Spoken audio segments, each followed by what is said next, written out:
Welcome to Obama City. Doesn't only share the Democratic candidate's name by chance, its residents have also become one of the loudest cheerleaders for, who else, Barack Obama. Nasa Japan ang Obama City pero kahit bila-bila layo nito sa Amerika, all out ang suporta ng mga tao rito kay Barack. 6 months na lang, sinasayaw na nila ang hula para sa Hawaii-born presidential. Nagkalat din siyempre ang iba pang Obama merchandise mula sa t-shirts at figurines hanggang sa steamed cake. Maganalo si Barack, i-escort daw siya ng Obama girls sa kanyang inauguration pero kahit hindi siya manalo, tuloy pa rin daw ang party at hula. والهدف هو الاحتفال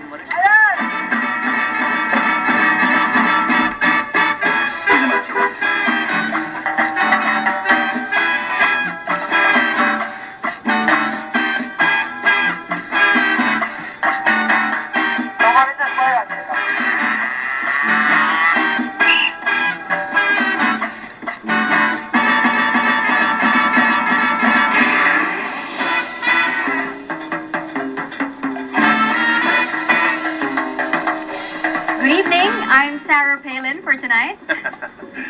And I'm Martin Andanar. This is 10, the evening news, giving you all the stories you want. And all the stories you need to know before you hit the sack. Long lines have already been observed, Mart, at the East Coast.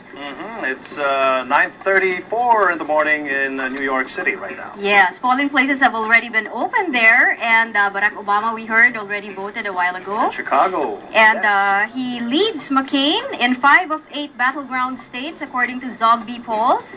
Obama expanded his national lead to 11 points this Tuesday, compared to 7 points last Sunday. Wow. Okay, more on that later. 5th honor ang Pilipinas sa World Hunger Survey nitong nakaraang taon.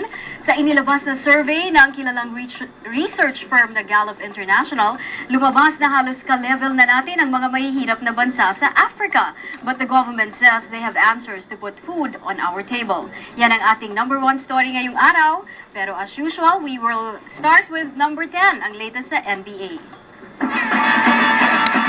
And we're still talking about the U.S. elections. The U.S. likes to preach democracy around the world, yet its electoral process is not purely democratic. Sa U.S. kasi hindi padamihan ng boto ang labanan, kung hindi padamihan ng tinatawag na electoral college. Ito po at ipapaliwanag namin sa inyo.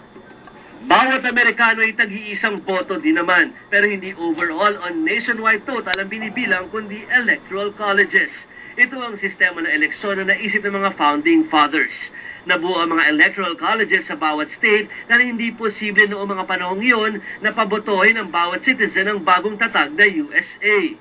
Indirect election ang tawag dito. Bawat state may katumbas na electoral college na depende sa laki ng populasyon.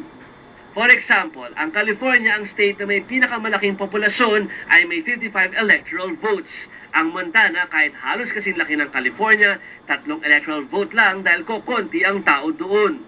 Nasa 538 ang buong bilang ng mga electoral colleges. Kailangan ni Obama o McCain makakuha ng at least 270 colleges para manalo. Noong 2000 elections, halimbawa, si Al Gore ang nakakuha ng pinakamaraming boto. Pero dahil lamang si Bush sa Electoral College, si Bush ang nanalong Pangulo. Heto ang electoral map ng US noong 2006. Sa Illinois, Hawaii at Washington DC lang lamang si Obama.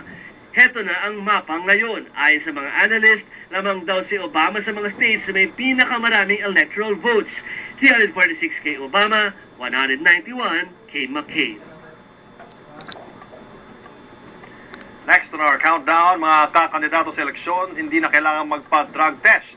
At ang second part ng dokumentado ni Faye Tobias tungkol sa bahay ng mga meter o buhay ng mga meter reader at lineman.